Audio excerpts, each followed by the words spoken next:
이 시간에 우리에게 주신 말씀 보겠습니다. 창세기 7장 1절부터 12절까지 창세기 7장 1절부터 12절까지 우리 한 절씩 교독하시겠습니다. 여호와께서 노아에게 이르시되 너와 내 온 집은 방주로 들어가라. 이 세대에서 내가 내 앞에 의로움을 내가 보았음이니라.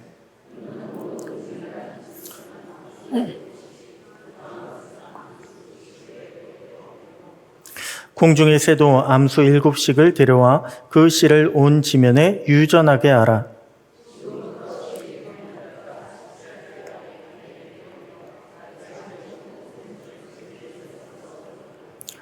노아가 여호와께서 자기에게 명하신 대로 다 준행하였더라.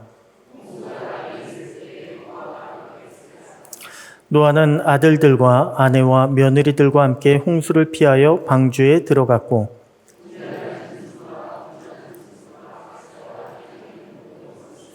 하나님이 노아에게 명하신 대로 암수 2씩 노아에게 나와 방주로 들어갔으며 노아가 600세 되던 해 둘째 달 곧 그 달 11의 날이라. 그날에 큰 기쁨의 샘들이 터지며 하늘의 창문들이 열려. 아멘. 할렐루야. 이 시간 말씀을 통해서 저와 여러분에게 큰 깨달음이 있게 되기를 축복합니다. 드디어 노아 홍수의 심판이 시작되는 그런 7장을 저희가 살펴보고 있습니다. 홍수가 내리는 그날 전 세계적으로 전 지구적인 그런 홍수가 일어나서 마침내 노아의 방주에 들어간 사람들과 동물들을 제외한 나머지 모든 호흡하는 것들이 다 죽었다고 했습니다. 한마디로 노아의 방주를 제외하고는요, 세상의 종말, 세상의 마지막이 찾아온 것입니다. 그래서 오늘 본문을 통해서 우리가 세상의 마지막에 대해서 한번 살펴보려고 합니다. 먼저는요, 여러분, 세상의 마지막은 하나님이 정하시는 것을 우리가 알 수 있습니다. 세상의 마지막은 하나님이 정하신다. 세상의 마지막을 하나님께서 말씀하시고 그 때를 정하시고 그것을 실현해 주셨는데 그 모든 것은 다 하나님이 정하셨습니다. 특별히 성경에 보게 되면 계시록에 하나님께서 자신을 뭐라고 말씀하셨습니까? 나는 알파와 오메가다라고 그렇게 몇 번씩 말씀하셨습니다. 나는 시작이고 나는 또 끝이다라고 그렇게 말씀하셨어요. 여시는 것도 하나님이시고 맺는 것, 끝내는 것도 하나님이십니다. 하나님만이 시작하실 수 있고 하나님만이 끝을 맺으실 수 있습니다. 유일하신 존재가 하나님이세요. 이것은 세상만 가리키는 것이 아닙니다. 국가도 마찬가지예요. 하나님께서 국가도 탄생하게 하시고 국가의 끝도 하나님이 정하세요. 이스라엘의 끝이나 아수르 혹은 바벨론, 유다 다 하나님께서 그 끝을 정하셨습니다. 국가나 권력, 왕들도 마찬가지죠. 성경을 보면 왕의 끝도, 왕의 종말도 하나님이 정하시는 것을 우리는 열왕기서나 역대서 같은 것을 보면 알 수가 있습니다. 거기에 더 나아가 기업이나 개인도 마찬가지입니다. 우리도 하나님이 시작시키셨어요. 그런데 우리도 하나님이 그 끝을 정해 놓으셨습니다. 그렇기 때문에 우리는요, 이것을 분명히 알아야 됩니다. 이미 우리는 시작이 됐잖아요. 이미 우리는 세상에 태어났잖아요. 그런데 이걸로 우리가 그냥 마냥 사는 것이 아니라 우리 끝에는 반드시 마지막이 끝이 있다라고 하는 것을 우리는 우선은 명심해야 되고, 그리고 그 끝은 누가? 하나님이 정하시고 하나님이 심판하신다는 것을 우리는 깨달아야 합니다. 그래서 이것을 깨달은 사람이요, 사실은 복 있는 사람이에요. 마지막이 있다라고 하는 것을 깨닫는 사람이 복 있는 사람입니다. 복이 없는 사람, 어리석은 사람이 누구입니까? 어리석은 부자에 나오는 것처럼 내 끝을 알지 못하는 사람이 어리석은 사람이에요. 그렇지만 내 끝을 아는 사람, 그래서 반드시 주인이 온다. 나의 왕이 나에게 오셔서 내 모든 것, 내가 그동안 한 것들을 다 판단하시고 심판하실 것이다. 이것을 깨닫는 사람이 지금부터 미리 준비하는 지혜로운 사람이고 또한 그때 상급과 칭찬을 받을 수 있는 복된 사람입니다. 성경을 보면요, 남유다의 히스기야 왕이 나옵니다.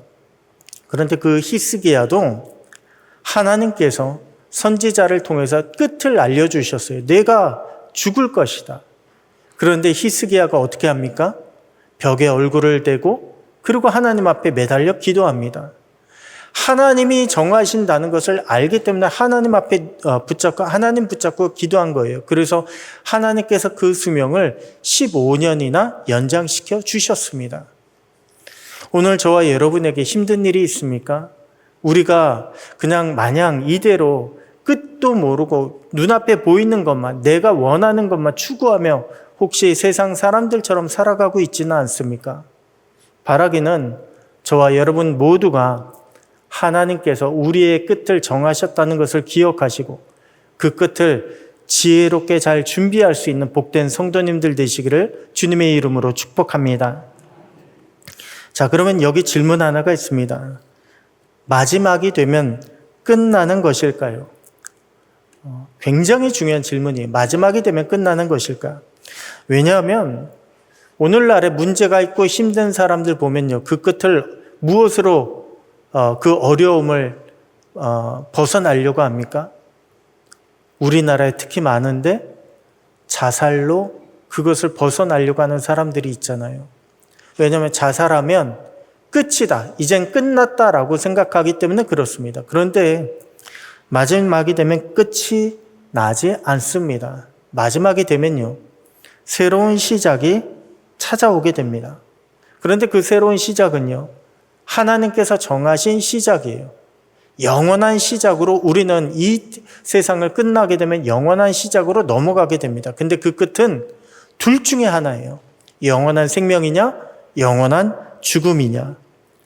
그래서 시작이 마지막이 끝이 아니라 새로운 시작이 오게 되는데 그 시작이 어떻게 될지는 하나님께서 평가하시고 결정해 주십니다. 그것을 뭐라고 하냐면 심판이라고 그렇게 부릅니다. 그러니까 우리가 노아의 홍수를 보면서 홍수 심판이라고 부르잖아요.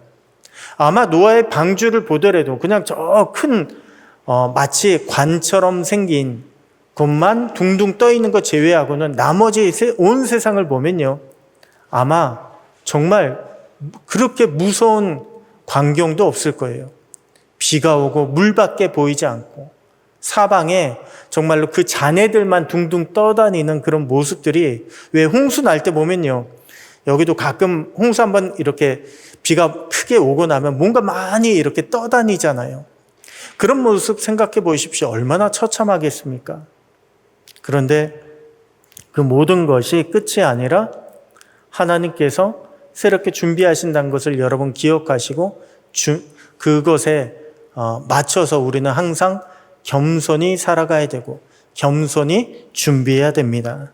그래서 우리의 마지막은요, 끝이 아니에요. 우리의 마지막은 영원한 생명의 시작이다라고 하는 그런 소망 가지시고 신앙생활 열심히 하시기를 소원합니다. 자, 세상의 마지막, 오늘 본문에 노아 홍수 이야기지만 세상의 마지막에 관한 그런 이야기가 나옵니다. 자, 이것이 의미가 또 한 가지 있는 게요, 우리 인생도 그렇지만 하나님은 분명히 세상의 마지막을 또다시 우리에게 예고해 주셨습니다. 새하늘과 새 땅이 오게 될 것이다. 그렇기 때문에 우리는 노아 홍수의 내용을 보면서 우리는 어떻게 살아야 될 것인가, 이 과정은 어떻게 되는 것인가, 이것을 한번 우리는 미리 학습하고 또한 거기에 따라서 거기에 맞추어서 신앙생활을 해 나가야 됩니다. 자, 그러면 세상의 마지막 그 심판의 과정을 보겠습니다. 제일 먼저 있는 것은 세상의 마지막이 오기 전에 하나님의 무엇이 올까요? 경고부터 옵니다. 하나님의 경고부터. 자, 오늘 본문 이전에 앞선 6장의 내용이나 7장까지 쭉 보게 되면 하나님께서 노아에게 분명히 말씀해 주셨습니다. 그런데 여기에 대해서요, 히브리서 11장 4절에 보면 이렇게 말씀을 주고 있습니다. 믿음으로 노아는 아직 보이지 않는 일에 무엇을 받았다고요? 경고하심을 받아. 노아는 아직 보이지 않는 일에 경고하심을 받아 경외함으로 방주를 준비하여 그 집을 구원하였으니. 히브리서 11장 17절은요, 우리에게 분명히 노아는 경고를 받았다라고 그렇게 말씀을 주고 있습니다. 자, 여러분 보세요. 하나님은 항상 우리에게 말씀을 주십니다. 그런데 평가의 말씀을 주시기 이전에 하나님은 우리에게 먼저 이렇게 해라 라고 하는 그런 하나님의 말씀을 주셨어요. 그런데 거기에 그대로 따르지 않으면 하나님이 너 그러면 안 돼 라고 하는 경고의 말씀을 분명히 주십니다. 특별히 선지서 같은 거 보잖아요. 호세아, 요엘, 아모스, 이사야 이런 선지서 같은 거에 보면 앞에 공통적으로 등장하는 그런 표현들이 있습니다. 뭐냐면 누구에게 주신 하나님의 경고라, 여호와의 경고라라고 하는 그런 표현이 등장해요. 한마디로 하나님은 심판이 오기 전에 우리 모두에게 하나님의 말씀을 경고로 주셨다는 거예요. 너희 그렇게 살면 너희에게 무서운 심판이 있을 거야. 너희가 거기에서 돌이켜야 돼라고 하는 그런 경고의 말씀을 우리에게 주셨습니다. 노아의 홍수 때도 경고의 말씀을 주셨어요. 자, 그렇다면 오늘날 우리는 어떨까요? 오늘날 우리에게 하나님은 경고의 말씀을 주지 않으시겠습니까? 우리에게도 하나님은 지금 경고의 말씀을 주고 계십니다. 시대를 향해서, 세상을 향해서도 경고의 말씀을 주고 계시고 개인을 향해서도요, 하나님은 분명 경고의 말씀을 주고 계십니다. 너 그렇게 살면 안 돼. 너 그렇게 행동하면 안 돼. 이것은 내가 원하는 것이 아니야. 그런데 그것을 내가 듣지 않고 그것을 내가 무시하고 그렇게 나아가면 어떻게 됩니까? 세상이나 국가나 개인이나 하나님의 경고를 무시하고 심판에서 벗어날 길은 없습니다. 우리도 아마 기도하다 보면요, 하나님이 주시는 말씀이 있어요. 그것에 귀 기울일 줄 알아야 합니다.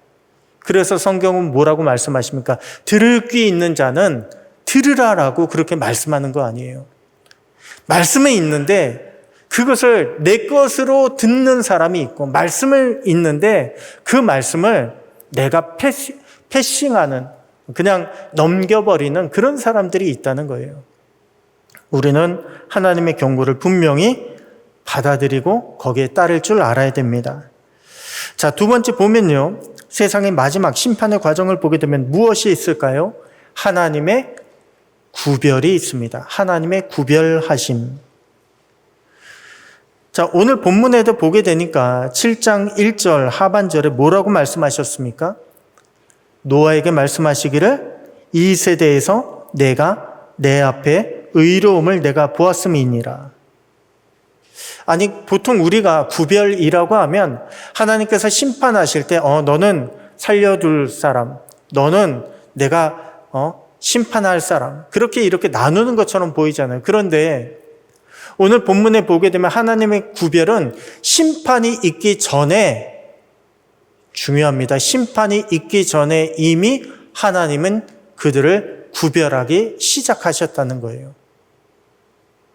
우리는 심판이 아직 오지 않는다고 생각해. 막 큰일, 개인적으로 큰일이 오거나 아니면 국가적으로, 지역적으로, 아니면 지구적으로 큰일이 오기 전까지는 심판이 우리에게 임했다라고 생각을 못합니다. 그러다 보니까 우리는 사실 하나님 편에서 좀 떨어져 나가도 잘 모를 때가 있어요.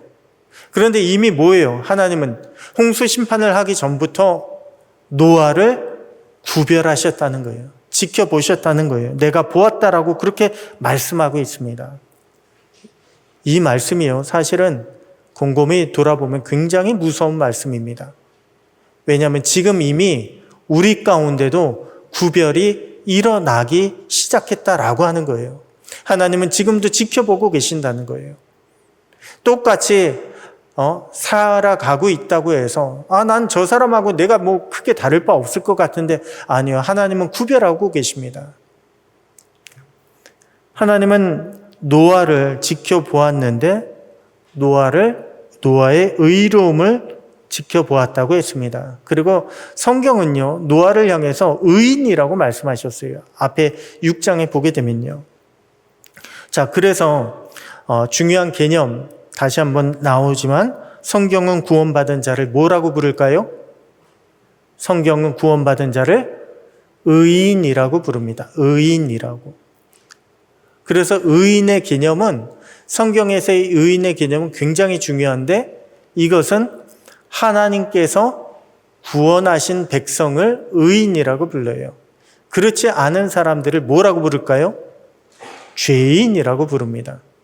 그러니까 의인과 죄인의 개념이 성경에 구약에서부터 신약에 이르기까지 반복적으로 나오는데 여러분들 의인과 죄인의 가장 기본적인 개념은 그렇게 보시면 돼요. 의인은 하나님의 천국 백성을 의인이라고 하고 죄인은 그 천국 백성에 들어가지 못하고 지옥에 갈 사람들을 죄인이라고 그렇게 부릅니다.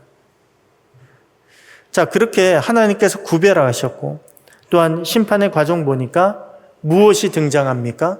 바로 노아를 통해서 우리 인간의 순종이 일어나고 있다라고 하는 것을 보여주고 있어요. 아무리 하나님께서 말씀해 주셨어도 거기에 순종하지 않는다면 그러면 아는 것과 그 말씀에 순종하는 것은 전혀 다른 거예요.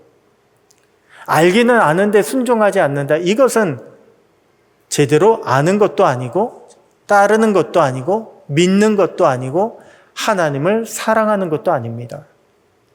하나님을 믿는다면요, 순종해야 돼요. 여기 앞서 아까 1번에 2-1번에 보게 되면 노아가 하나님의 경고를 받아서 어떻게 준비했다고 했습니까? 방주를 경외함으로 준비했다고 했잖아요. 노아는요, 하나님의 말씀이 반드시 이루어질 것이다 라고 그렇게 믿고 준비한 거예요. 순종한 거예요. 자, 그런데 이 순종이 만만치가 않습니다. 여러분, 방주의 제작 기간이 몇 년인 줄 아세요? 사실은 성경에 나와 있지 않아요. 그러다 보니까 여러 사람들이 이런저런 주장들을 합니다. 노아가 500세가 된 이후에 셈, 함, 야벳을 낳았다라고 그렇게 나왔어요. 그리고 600세가 되었을 때에 노아의 홍수가 심판이 있었다라고 성경은 말씀하고 있습니다. 그러다 보니까 100년이라고 그렇게 보는 학자들이 있고, 왜냐하면 500세가 나왔고 600세가 나왔으니까. 혹은 하나님께서 인간의 나를 120년이 될 것이다 라고 그렇게 말씀하셨잖아요. 그래서 120년 동안 만들었다라고 주장하는 학자들도 있습니다. 그런데 노아는요, 하나님께서 방주를 만들어서 들어가라 라고 그렇게 말씀하시면서 노아와 그의 가족들에 대해서 말씀하셨어요. 그러다 보니까 셈, 함, 야벳을 낳은 이후가 되지 않겠나라고 그렇게 추정을 하고 있습니다. 그렇게 따져보니까 대략 70-80여 년 되지 않겠나라고 보는 거예요. 정확한 건 아니에요. 이거는 뭐 누구도 정확하게 이야기할 수는 없어요. 성경에 나와 있지는 않으니까요. 그런데 70-80년 생각해 보세요. 오늘날로 따지면 웬만한 사람들의 일생 아닙니까? 70-80년이면. 그 긴 시간을 노아는요, 하나님의 말씀을 듣고 방주를 제작을 했습니다. 방주를 제작한 장소가 어디일까요? 많이들 이제 방주 제작한 그런 방주에 올라가는 모습을 보면 노아의 방주는 어디 있어요? 산에 있잖아요. 그런데 성경은 뭐라고 되어 있냐면 노아의 방주, 땅에 물이 올라서 차서 노아의 방주가 이제 떠올랐다라고 그렇게 말씀을 주고 있습니다. 그러니까 산에서 방주를 만들려면, 지금도 산에 만들려면 쉽지가 않잖아요. 뭐 차로 실어 나르면 지금이야 또 모르지만 그것도 쉽지가 않은데 당시에 산은 아니고 아마 땅일 거예요. 평지나 뭐 호숫가나 뭐 이런 쪽일 가능성이 높습니다. 그런데 거기서 제작을 했고요. 그리고 방주 제작에 동원된 인원은 몇 명일까요? 아무도 모릅니다.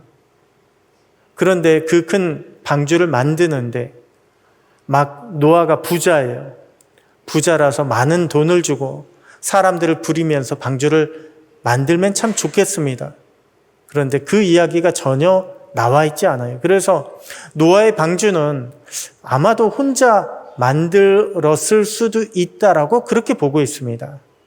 그렇다면 여러분 생각해 보세요. 노아와 그의 가족들이 방주를 만들고 행여나 몇몇 사람들이 도와준다고 하더라도 지금도 그런데 300규빗, 거의 150m 전후가 되는 그런 큰 나무 배를 만든다고 친다면 얼마나 그것이 참 큰 일이겠습니까? 얼마나 큰 일이고 얼마나 큰 역사일까요? 그러니 쉽진 않을 거예요. 자, 노아가 순종했다고 하는 거, 방주를 만들었다고 하는 거, 우리는 그냥 결과만 보고서 노아는 방주를 이렇게 만들었다라고 이야기하지만 아니요, 노아의 방주를 만드는 그 순종은 한마디로 일생을 바친 순종이라고 말할 수 있습니다. 일생을 바친 순종. 성경이 우리에게 주시는 메시지가 이거 아닙니까? 하나님은 우리에게 그때그때 순종을 요구하지 않으세요. 하나님은 우리가 언제든지 순종할 수 있는 그러한 자세를 요구하고 계십니다. 어디에 있든지 간에 하나님은 우리가 하나님에게서 벗어나지 않고 하나님의 뜻 안에 머물러 있기를 원하고 계세요. 그것이 순종입니다.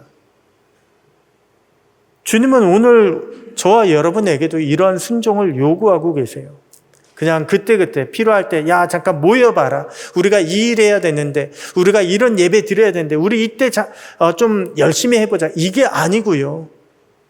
교회에서 예배 드리던 교회 밖으로 나가던 우리는 항상 하나님 앞에 순종하는 그런 모습을 하나님은 원하고 계십니다. 일생을 바치는 순종을 우리에게 원하고 계세요. 그래서 노아의 방주 그 모습 제작되는 그 내용들을 쭉 보면요. 아, 누가 구원받는가? 누가 하나님 앞에 의인이라고 인정을 받는가? 하나님은 어떠한 자를 찾으시는가를 우리는 그 원리를 찾아볼 수 있어야 됩니다. 오늘 저와 여러분도 하나님 앞에 교회 안에서나 밖에서나 가정에서나 일터에서나 어디에 있든지 간에 하나님과 동행하며 하나님께 순종하는 그런 순종의 사람들 되시기를 주님의 이름으로 축복합니다. 자, 그리고 이렇게 노아가 일생을 바친 순종이 있은 이후에 드디어 하나님의 심판이 시작이 되었습니다. 여기서 우리가 눈여겨봐야 될 게 주체예요, 주체. 하나님의 심판은 그때가 있을 거야 예언 주시고 그냥 자연적으로 비가 온 게 아니라 하나님이 다 하신 거예요. 그래서 창세기 7장 16절 보게 되니까 하나님이 그에게 명하신 대로 들어가매 여호와께서 그를 들여보내고 문을 닫으시니라. 노아가 안에 들어가서 노아가 문 닫은 게 아니라 하나님이 노아를 들여보내셨다라고 말씀하시고 문도 누가 닫았다고요? 하나님이 닫으셨다라고 말씀합니다. 왜 제가 지난주에 노아의 방주 모습 보여주면서 방주가 원어로 테바예요. 그런데 이거는 상자라고 하는 그런 뜻을 가지고 있습니다. 상자. 이 상자 보게 되면요. 관 있잖아요. 관과 어쩜 그렇게 똑같은지 몰라요. 내 손으로 관에 들어가는 사람 보셨습니까? 관은 누가 넣어주잖아요. 들여보내잖아요. 내가 문을 닫나요? 관뚜껑 내가 닫나요? 아니요, 관뚜껑 남이 닫아줘요. 근데 노아의 방주가 딱 그렇습니다. 하나님께서 들여보내고 하나님이 닫으셨어요. 열지 못하도록, 물이 들어가지 못하도록 하나님이 닫아주셨습니다. 그래서 노아의 방주는 우리가 이전에 배 모양으로 많이 생각했는데 아니요, 배 모양이 아니라 관 모양이 사실은 좀 더 성경적이고 정확하다고 제가 말씀을 드렸습니다. 그렇게 하나님이 문을 닫으시고 또한 7장 23절, 오늘 보면 23절 보게 되니까 지면의 모든 생물을 쓸어버리시니 곧 사람과 가축과 기는 것과 공중의 새까지라 이들은 땅에서 쓸어버림을 당하였다라고 그렇게 말씀 주고 있습니다. 이 모든 것이 누구의 것이에요? 하나님의 것이에요. 사람과 가축과 기는 것과 공중의 새까지 모든 것이 다 하나님의 것입니다. 하나님이 정리하신 거예요. 하나님의 뜻에서 어긋났다고 정리하셨어요. 그런데 그 중에 심판 중에 하나님은 심판만 주시는 것이 아니라 심판의 이면에는 하나님께서 구원도 주셨습니다. 그래서 오직 노아와 그와 함께 방주에 있던 자들만 남았더라라고 그렇게 말씀을 주고 있습니다. 자, 보면요, 항상 하나님의 역사 가운데는 양면적인 모습들이 좀 보이는 것 같아요. 고난이 옵니다. 그런데 고난만 올까요? 고난과 더불어서 우리에게 은혜도 옵니다. 우리가 항상 고난 올 때면 힘들 때면 난 왜 이렇게 힘들어? 라고 그렇게 우리는 이야기하기 쉽지만 아니요, 하나님은 고난만 주시지 않아요. 은혜도 주셨어요. 우리에게 죽음이 옵니까? 죽음만 와요? 아니요, 죽음만 오는 것이 아니라 하나님은 영원한 생명도 같이 주셨어요. 그래서 그것을 깨닫기 이전에는 우리가 가장 무서운 게 죽음이거든요. 죽을까 봐. 그게 제일 큰 위협 아니에요. 너 죽일 거야 라고 하는 것이 세상에선 가장 마지막 위협 아닙니까? 그런데 예수님의 부활을 본 이후에 사람들이 믿은 이후에 영원한 생명과 영원한 부활이 있다는 것을 믿은 이후에 초대교회 사람들은 더 이상 죽음을 두려워하지 않게 되었습니다. 왜냐하면 죽음과 더불어서 무엇이 온다는 걸 아는 거예요. 영원한 생명이 온다는 것을 깨달은 거예요. 그것을 깨닫고 나니까 더 이상 죽음이 두렵지 않게 된 것입니다. 여러분, 우리가 신앙생활 하는데도요, 왜 고난이 없겠습니까? 왜 문제가 없겠습니까? 그런데 그 고난과 문제만 바라보고 우리가 믿음이 없으면 그와 함께 오는 하나님의 은혜와 하나님의 지켜주심과 하나님의 구원하심을 우리는 보지 못한다면 남는 것은 불평밖에 없어요. 원망밖에 없습니다. 누가 그랬어요? 출애굽 1세대들이 그랬잖아요. 하나님이 인도에 가시는데 물이 없다고. 아니, 하나님이 물만 없는 것이 아니라, 먹을 것만 없는 것이 아니라 길이 막히고 위협이 자신들을 죽이겠다고 쫓아오는 그런 군대 위협만 있는 것이 아니라 하나님이 지켜주심을 보지 못하고 하나님이 마시게 해주심을 먹이게 하심을 보지 못하니까 불평 불만만 하다가 죽은 거 아닙니까? 오늘 우리에게도요, 심판은 항상 심판과 더불어서 구원도 같이 온다라고 하는 것을 여러분 기억하시기 바랍니다. 그래서 우리가 신앙생활할 때 항상 두 가지가 같이 와요. 그것을 잊어버리지 마시고 언제나 힘들 때 우리가 주님 앞에 나아가 엎드려 기도함으로 그 모든 것을 이겨나갈 수 있는 저와 여러분 되시기를 주님의 이름으로 축복합니다. 자, 오늘 본문 7장 12절까지 봤지만 사실 7장 이제 마지막 내용까지 함께 들여다보려고 합니다. 그래서 오늘 본문에 있는 말씀 중에 우리가 좀 살펴봐야 될 몇 가지 질문 좀 살펴보겠습니다. 하나님께서 방주를 만드시고 암수 한 쌍씩 2마리 사람으로 따지면 부부가 같이 들어가라고 그렇게 하셨어요. 그런데 정결한 짐승은 암수 7, 그러니까 7쌍이 아니라 암수 합쳐서 7을 넣으라고 하셨습니다. 왜 그랬을까요? 정결한 짐승은 무엇을 위한 거예요? 정결한 짐승은 제사를 위한 거예요.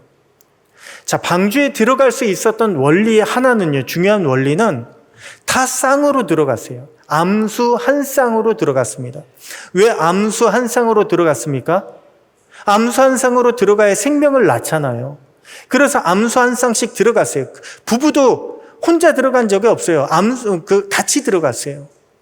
그런데 하나님은 그렇게 생명을 위한, 생명 보존을 위한 번성의 씨앗만 방주에 넣은 것이 아니라 어떤 씨앗도 넣으셨다고요?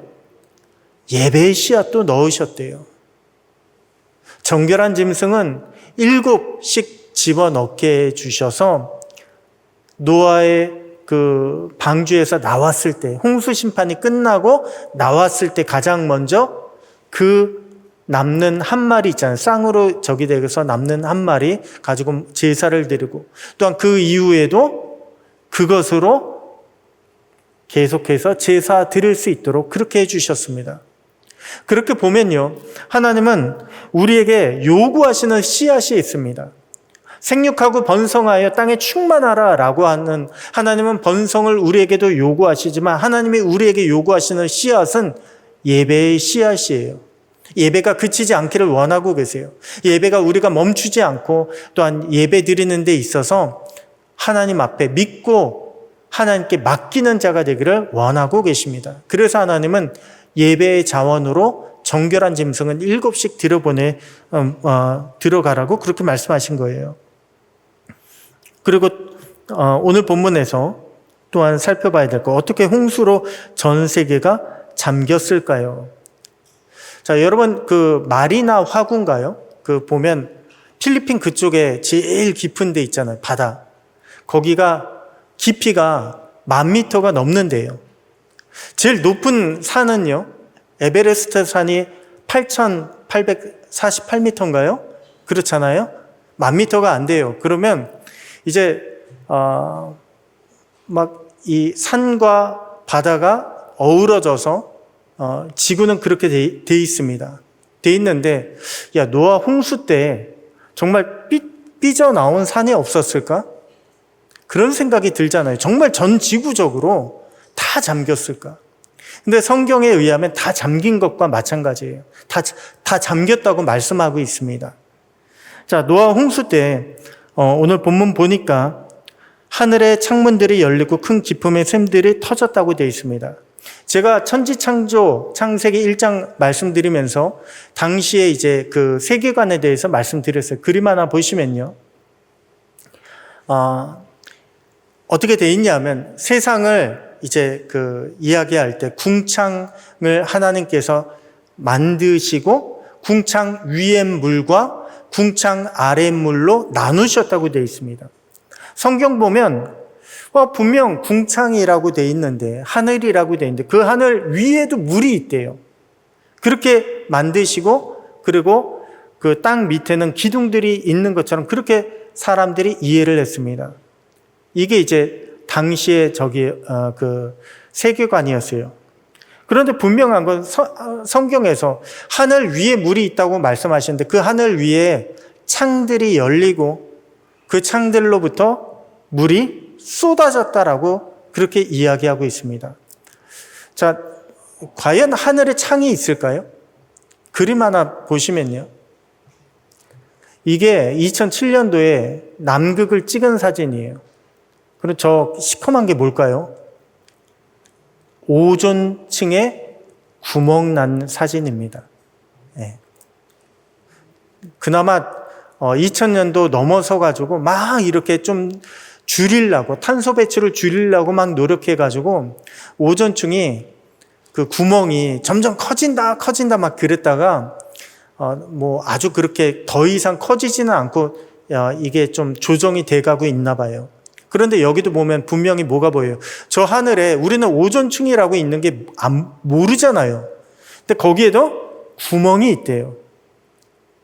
그 구멍을 통해서 오존에 구멍이 뚫리면 한마디로 저 태양에서부터 이 지구상에 쏟아지는 그 빛 중에 정말 인간이 맞으면 해로운 그런 그 빛들 있잖아요. 빛도 여러 종류가 있는데 그것들을 차단해주는 역할을 오존이 감당했는데 그게 구멍이 뚫리면 그게 직접적으로 온다. 그렇게 이야기하지 않습니까? 근데 하늘에 그 창들이 열렸다고 했는데 그 창이 원어로 보면 구멍이란 뜻이에요. 그 구멍이 열리고 이렇게 비가 위에 있는 그 물들이 쏟아졌다라고 그렇게 말씀하고 있습니다. 그러면서 땅 아래에는 기품의 샘들이 터졌다라고 되어 있어요. 그런데 최근 기품의 샘들, 궁창 RM의 기쁨의 샘들을 지각 활동에 의한 용암으로 그렇게 봅니다. 요즘에는 그렇게들도 이해를 해요. 그래서 뭐가 있냐면요. 사진 하나 보시면, 예, 우리나라 사진인데 우리나라 주변에 이제 중국이랑 저긴데 어딘가 조금 이상하죠. 남북극의 빙하가 다 녹았을 때 우리나라는 저 정도 된대요. 예. 가만히 보니까 경상도 쪽, 강원도 쪽은 그나마 좀 괜찮고 서해안 쪽이 조금 이렇게 많이 침식당했지만 남북극의 빙하가 다 녹고 나면 이 정도 올라온다는 거예요. 그러면 생각하기를, 야, 빙하가 다 녹아도 이 정도로 육지가 많이 남았는데 어떻게 노아 홍수 때 이게 잠기려나, 이렇게 이야기를 합니다. 근데 여러분, 제가 왜 좀 전에 필리핀의 마리나 화구가 깊이가 10,000m가 좀 넘고 에베레스트 산이 8,000, 9,000m 좀 안 된다고 말씀드렸는데 어떤 분이 계산을 했대요. 산들을 다 깎아서 바다를 메꾸면 그러면 어떻게 될까 했더니 다 깎아서 바다를 메꿨더니 세상에 2,400m 정도 메꿔도 그러니까 해저 2,400m 정도 될 정도로 물로 가득 찬 행성이 된대요. 그러니까 육지가 지금 이렇게 왜 모아가지고 왜 우리가 만들듯이 이렇게 모아서 위에 좀 삐져나와서 그렇지 사실 아래 물들이 훨씬 더 많은 거예요. 다 긁어 모아서 메꿔봐야 물바다밖에 안 된다는 거예요. 기쁨의 샘들이 터졌다. 왜 이것을 요즘에 용암 활동이라고 보냐 하면 그렇게 지각 변동이 그때 하나님이 처음 만드신 그 세상에서 노아의 홍수 때 지각 변화가 일어났다라고 그렇게 보는 사람들이 요즘에 많이 있습니다. 그래서 기쁨의 샘들이 한마디로 그 물이 아니라 용암에 의한 어떤 그런 그걸로 화산 폭발이나 그런 지각 변동에 의한 걸로 그런 활동으로 보는 사람들이 있습니다. 그래서 홍수로 전 세계가 잠길 수 있습니다. 여러분, 이것은 여러분들이 참고로 이제 아시면 되겠고요. 그리고 한 가지 더 살펴볼 게 비가 며칠 동안 내렸어요? 40일 동안 내렸습니다. 40주야로 내렸습니다. 그런데 성경에 40이라고 하는 숫자는 새롭게 거듭난다, 완전한 변화를 의미합니다. 그래서 노아 홍수 때 40일 동안 내린 비로 온 세상이 완전히 바뀌었잖아요. 그런데 그때만이 아니라 40이라고 하는 숫자가 여러 번 등장해요. 여기 넣지는 못했지만 모세가 그렇게 팔팔하던 애굽의 왕자였다가 40년 광야 생활을 하면서 하나님 전 못해요 라고 그렇게 이야기하는 노인으로 변했습니다. 그런데 그것을 또 하나님께서 사용해 주셔서 이후에 40년 동안 출애굽 광야를 인도하게 해 주셨어요.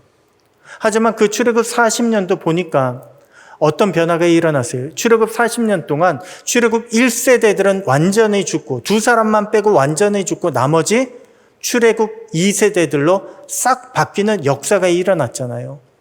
또한 예수님도 사역을 시작하시기 전에, 공생애 하시기 전에 무엇부터 하셨습니까? 40일 금식 기도부터 하셨어요. 그래서 40이라고 하는 숫자가 성경에 보면은 완전한 변화를 의미하는 그런 숫자로 등장을 합니다. 이것도 여러분 기억을 해 주셨으면 좋겠습니다. 자, 하나님은요, 우리에게 세상의 마지막만 말씀하고 있지 않아요. 세상의 마지막을 말씀해 주시면서 우리에게 우리의 마지막도 준비하는 자가 되라고 그렇게 오늘 본문을 통해서 우리에게 말씀을 주고 계시고, 또한 지금도 우리에게 하나님은 말씀으로 경고를 해주시고, 지금도 우리에게 하나님은 심판뿐 아니라 고난뿐 아니라 하나님의 구원도 하나님의 은혜도 주신다라고 하는 것을 우리에게 분명히 말씀을 주고 계십니다. 오늘 저와 여러분이 이처럼 세상은 종말이다, 끝났다, 이거는 이후에는 이런 비극과 뭐만 있을 것이다, 어떤 비관적인 이야기만 할 때 그것에 우리가 마음 흔들려서 우리도 동요돼서 어떻게 하지라고 그럴 게 아니라 항상 그런 어려움 일이 있을 때마다 하나님을 찾고 우리 주님 앞에 엎드려 주님을 의지하여 이 모든 것들을 헤쳐나가고 주님의 구원하심과 은혜를 경험하는 저와 여러분의 가정들이 되시기를 주님의 이름으로 축복합니다. 기도하겠습니다. 하나님 아버지 감사합니다. 하나님, 세상은 마지막 때에 많은 혼란이 있다고 했습니다. 또한 세상은 마지막 때에 하나님의 경고를 무시하고 자기 마음대로 자기 뜻대로 살아가는 모습을 보이고 있습니다. 그러나 주님, 오늘날 마지막 시대를 살아가는 우리 모두는 하나님의 말씀에 하나님 귀를 기울이고 또한 그 말씀에 순종함으로 언제나 하나님과 동행하며 하나님의 은혜를 경험하는 자들이 되기를 간절히 기도합니다. 하나님, 그렇게 살아갈 수 있도록 언제나 우리의 귀를 열어주시고 또한 우리의 손과 우리의 발과 우리의 모든 삶이 온전히 주님과 동행하며 순종하는 삶이 될 수 있도록 주님 인도하여 주시옵소서. 이 마지막 때에 우리뿐만이 아니라 더 많은 사람들을 주님께로 또한 구원의 방주로 데리고 나갈 수 있는 귀한 역할을 우리 모든 성도님들과 우리 교회가 감당하게 되기를 간절히 기도합니다. 그렇게 감당할 수 있도록 하나님 우리에게 믿음 주시고 말씀 주시고 또한 필요한 능력과 지혜도 공급하여 주시옵소서. 이루실 주님을 찬양합니다. 믿사오며 우리 주 예수님의 이름으로 기도드립니다. 아멘.